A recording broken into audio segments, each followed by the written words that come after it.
Welcome to the League of Legends Champion Spotlight, featuring Soraka, the Star Child. So long as I live, none shall suffer.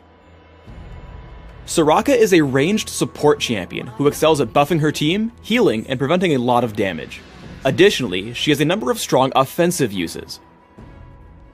Soraka's passive is Consecration. Soraka and friendly champions around her enjoy bonus magic resist. Star Call damages all nearby enemies and lowers their magic resist for a few seconds. This magic resist shred can stack, often placing enemies into negative values that cause them to take even more than the listed damage.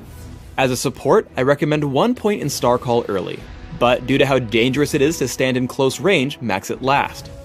In tankier mage-oriented builds, I recommend maxing it first. Astral Blessing heals and significantly increases the armor of target ally for a few seconds. For support Soraka, take Astral Blessing at level 1 and max it immediately. When played as a mage, max it after Star Call. Infuse has 2 different effects depending on whom Soraka targets. When cast on an allied champion, Infuse restores mana to her target, but Soraka cannot target herself. Cast on an opponent, Infuse damages and silences her foe for a few seconds. Support Soraka should max this ability second, while a mage build will want to take 1 point early, but max it last. Wish is Soraka's ultimate.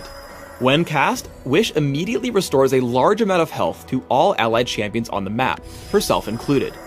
As with all ultimates, take Wish at levels 6, 11, and 16.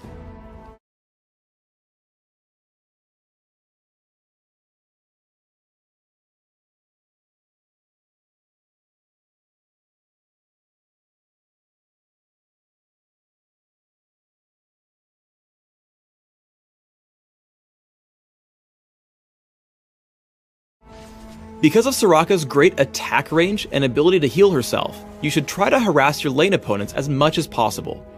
But instead of blindly walking up and attacking, pay attention to the health bars of your own minions. You can see here Soraka and Graves get free damage onto Caitlyn as she walks into range for a last hit. If you don't wait for this opening, it gives your opponents the ability to strike back without worry. With Exhaust and Astral Blessing, Soraka can take a lot more punishment than her opponents expect.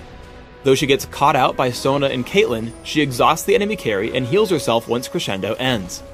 Soraka follows up by staying in range for a Star Call and tagging Caitlyn with Infuse, bringing her low enough for Graves to pick up the kill. However, remember that Astral Blessing's cooldown is pretty long, so even though Soraka has mana, she is killed by Sona in a counterattack. Soraka's deceptive tankiness is proven again as she gets jumped by Hecarim, Caitlyn, and Sona. Flash gets Soraka a bit farther away, and then she self-casts Astral Blessing, allowing her to absorb a lot of punishment as her team comes in from behind. After Sona falls, Soraka keeps herself alive with Wish, exhausts Caitlyn, and silences her ultimate. Popping Shirelia's Reverie, Soraka escapes and allows her team to chase down Caitlyn for the kill. Don't get overconfident. Soraka tanked the last fight because only physical damage dealers were focusing her, and Astral Blessing grants tons of armor. In this clip, Soraka's caught out in front against significant magic damage, and enough crowd control to prevent all of her healing. Now let's talk about her early game as a primary mage. In the beginning, rely on your basic attacks instead of Star Call for killing minions. Using Star Call will place you in significant danger of a gank, so it's better to farm from a distance. Star Call does, however, deal incredible damage in team fights. Soraka follows as Lee Sin charges into a fight against Skarner and Katarina. Summoner Heal just barely keeps Lee Sin alive, while Star Call begins to wear down the health bars of her enemies. Skarner falls dangerously low, but a last-second shield and then flash keeps him from dying. When fighting in direct champion combat in lane, a mix of Infuse and Star Call tends to deal more damage than your opponents expect. As Katarina dives in on Soraka, the silence from Infuse prevents her from doing anything further, while Star Call continues to take down her health. Ultimately, Soraka is able to drop Katarina to about half without suffering almost anything in return. One fun trick when pushing as Soraka is to wait until an allied cannon minion takes some damage from the enemy turret, and then target it with Astral Blessing. The combined heal and armor buff make it significantly stronger at tanking the damage. Soraka has to manage all her abilities well in a late game teamfight. First, she quickly interrupts Katarina's Death Lotus with Infuse. Second, she constantly stays in range to land Star Call, dealing significant damage and assisting Rumble's damage output as well.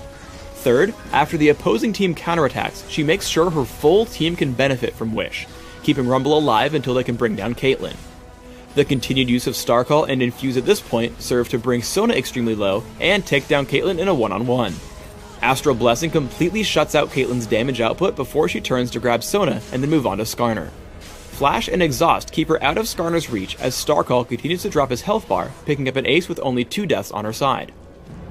Let's break down 2 example builds, a typical support and a solo lane mage. As a support, I recommend building early gold generation, adding in auras to help your teammates, and finally a splash of ability power. As a mage, try instead for 40% cooldown reduction, a healthy dose of durability, and a bit of ability power. As a support, try armor marks, armor seals, cooldown reduction glyphs, and gold generation quintessences. For a more offense-oriented build, take magic penetration marks, mana regeneration per level seals, cooldown reduction per level glyphs, and gold generation quintessences. Take 8-0-22 masteries as a support, with cooldown reduction in offense, plus mana, gold generation, and more cooldown reduction in utility. Mages should consider 9-21-0, focusing on magic penetration in offense, plus cooldown reduction and general durability in defense. Almost any build with Soraka will want to take Flash, as she has no other way to escape in fights.